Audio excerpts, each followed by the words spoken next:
کوئی آرزو دل میں نہیں ہے سوائے اللہ کو راضی کرنے کے. شہادت ہے مطلوب و مقصود مومن، نہ مال غنیمت نہ کشور کشائی. ڈسپلن کا یہ عالم ہے کہ حضور اشارہ کر دیں اپنے خون کی ندیاں بہا دیں گے، تن من دھن قربان کرنے کو تیار ہیں. اب اور معتدوے تعداد میں آ گئے ہیں، تب آپ نے نظام سے ٹکر مول لی اور اس نظام کو جڑ سے اکھیڑ کر پھینک دیا. بہت پیاری بات کہی ہے اکبر الہ آبادی نے، تو خاک میں مل اور آگ میں جل، جب خشت بنے تب کام چلے. ان خام دلوں کے عنصر پر بنیاد نہ رکھ، تعمیر نہ کر. ہمارے ہاں تحریکیں ہیں موبز کے ذریعے سے چاہتی کوئی چیز حاصل ہو جائے. خام دل، نہ ان کے دلوں میں ایمان، نہ ان کے عمل میں عمل صالح موجود، تو نتیجہ جو نکلے گا وہ پہلے سے معلوم ہے. صحابہ کرام مکے کے اندر خاک میں ملے، آگ میں جلے. یہ آپ کا ساحل قریبی ہے، یہاں پہ ریت ہوتی ہے نا، وہ ریت گیلی ہوتی ہے، اس کا آپ ایک گولا بنائیں اور شیشے پہ ماریں، شیشہ کھڑا رہے گا، وہ بکھر جائے گی ریت. اسی ریت کو آگ میں ڈال کر پکا لیجئے ذرا، وہ روڑا جو بنے گا وہ ماریے تو کوئی نتیجہ نکلے گا کہ نہیں. خام ہے جب تک تو ہے مٹی کا ایک انبار تو، اور پختہ ہو جائے تو ہے شمشیر بے زنہار تو. یہ ہے طریق محمدی صلی اللہ علیہ وسلم. آخری سٹیج حضور کے اس انقلابی عمل میں جنگ ہے، دو طرفہ جنگ.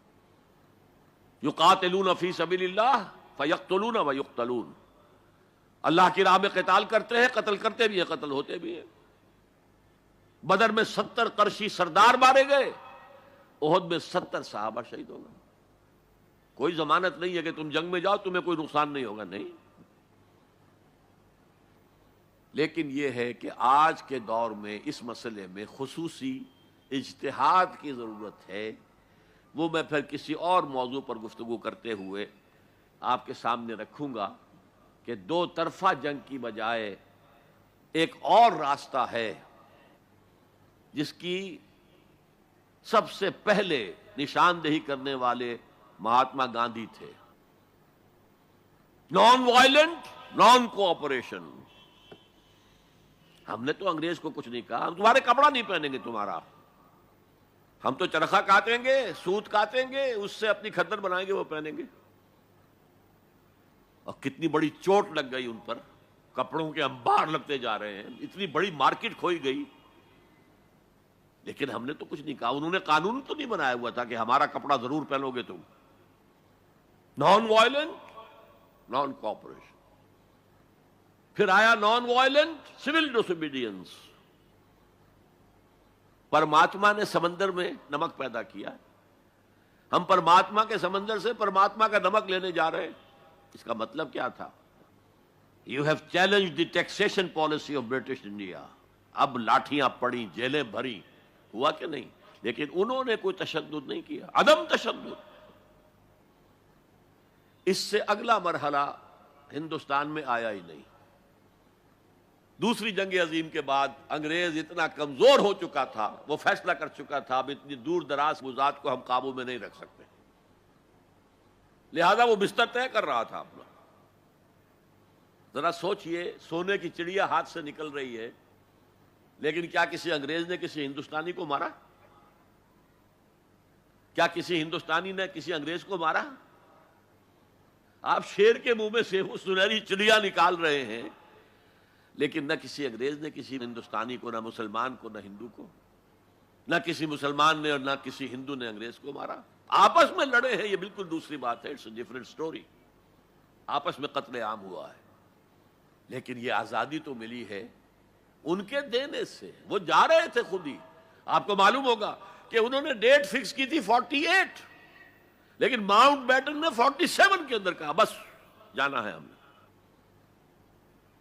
آخری سٹیج جو اس پروسیس کی ہے وہ ایران میں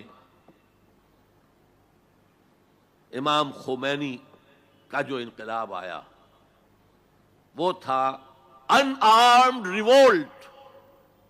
ہم کسی کو نہیں ماریں گے، ہم پر گولیاں چلیں گی، سینوں پر کھائیں گے. 20,000 سے لے کر 30,000 تک آدمی مارے گئے، تب وہ شہنشاہ بھاگا کہ نہیں؟ جو 2,500 سالہ جشن منا رہا تھا، جو سمجھتا تھا کہ میں وہی سائرس کے خسرو یا ذوالقرنین کا دور دوبارہ لے آؤں گا، وہ سلطنت عظیم. اور حال کیا ہوا بہادر شاہ ظفر کی طرح، 2 گز زمین بھی مل نہ سکی کوئے یار میں. یہ ہے آلٹرنیٹ عمل. اس پر پھر کبھی موقع ہوا تو تفصیل سے بھی گفتگو کروں گا. لیکن قرآن وہ کتاب ہے جس کے ذریعے سے حضور نے انقلاب برپا کیا، جیسے کہ داس کیپٹل وہ کتاب ہے جس کے ذریعے سے مونشویکس اینڈ بولشویکس نے رشیا میں انقلاب برپا کیا. نیست پیغمبر ولیکن در بغل دارت کتاب. وہ مارکس جو ہے پیغمبر تو نہیں ہے، لیکن اپنی بغل میں کتاب لے کے آیا ہے. اور وہ داس کیپٹل کس قدر مؤثر تھی، اس نے کس طرح لوگوں کو پوزیس کیا ہے اور کس طریقے سے لوگوں کو تیار کیا ہے کہ زار کی فوجوں کے سامنے کھڑے ہوئے ہیں اور گولیاں کھا رہے ہیں سینہ کھول کر. وہ ایک کتاب تھی، وہ بھی کتاب تھی. انقلاب روس داس کیپٹل کا نتیجہ ہے، اور انقلاب محمدی صلی اللہ علیہ وسلم قرآن مجید کا ذریعہ ہے. یہ ہے اس دور میں نے بتایا کہ سب سے بڑی ضرورت نظام عدل اجتماعی، اور اس کو قائم کرنے کا سب سے بڑا ذریعہ قرآن